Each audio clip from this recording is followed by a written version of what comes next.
where young people in particular would write their own script for this is how I want the world to work.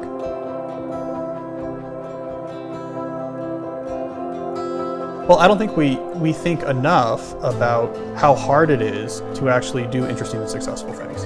And so this is a real issue that I got into in that original book, where young people in particular would write their own script for this is how I want the world to work.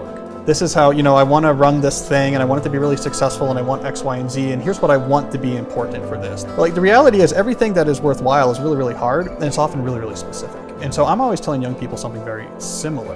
Before you make your plan for how you're going to execute, becoming a book author, for example, which a lot of people ask me about. Go talk to authors, figure it out. Figure out what the actual reality is of what matters and how people succeed. Don't write your own script with the answers that you want it to be, because often there's a real conflict. Because it's easy to come up with some plan where you're like, I'm going to do X, Y, and Z, I'm going to write 20 pages a day, and something that's kind of hard but not too hard, and you think it's going to be fun, and it might have nothing to do with how that industry works. But on the other hand, if you can get the intelligence, maybe by interning with someone who can actually teach you about the field you really care about, and you understand, this is what's involved, then you know where to put your energy.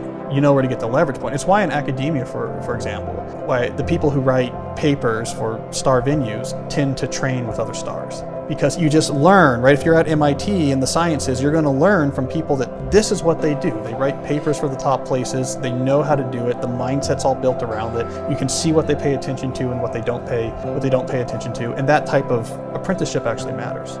We have to lower the bar. So we have to lower the bar from this impossible height where we put it, which is you have a one true passion, and if you figure it out, you're going to love your work starting the next day. And if you get it wrong, you're destined for a life of misery. Like, we have to lower that bar down to, there are many different things upon which you could build a life of real fulfillment and passion. But it's not just dart throwing, right? I mean, it has to be something that you have an interest in. It has to be something that you think would reward you with more flexibility and options as you got better at it, right? So it's not just arbitrary, but most people could probably pretty quickly identify 6 or 7 directions that pass those qualifiers. And so a lot of what I'm saying is that's enough. That's enough for it to pass the bar. I like this, maybe it matches some of my skills. I like the options it would open up if I did it well. It seems to resonate in some sort of ill-defined or ambiguous way. That's all enough for something to be the foundation of a passionate career. And there's probably a lot of things that pass that criteria, and that's okay. They say you should look to, let's say, professional musicians, professional athletes, professional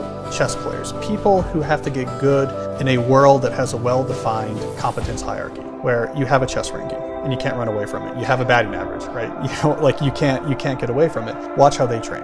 Because in their world, there's a lot of effort that has gone into how do you systematically improve. And what you see is that they deliberately practice. And there's really no shortcut to deliberate practice to gaining mastery in almost any field, but in knowledge work in particular, so in this sort of whole array of sort of various creative and other types of professions, we don't think that way, and people don't actually do a lot of this sort of systematic practice. And so that's why in So Good They Can't Ignore You, I go and I hang out with a professional guitar player.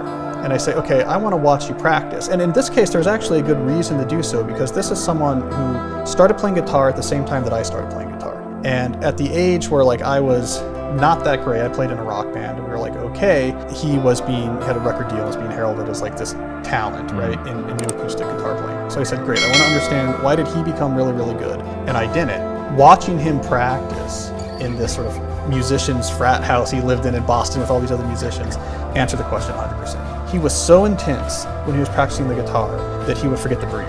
So he'd be doing this, he was trying to get a lick faster. So the way he got the lick faster is, let me play it about 10% faster than I can comfortably play it. And he was so concentrated that he'd forget to breathe, and so he would do these ragged gasps every once in a while when his body would force him to take in air. That's the whole difference. I never did that. That's stretching. You're like, what I need to do is be better at this lick. And so I'm going to push myself beyond where I'm comfortable.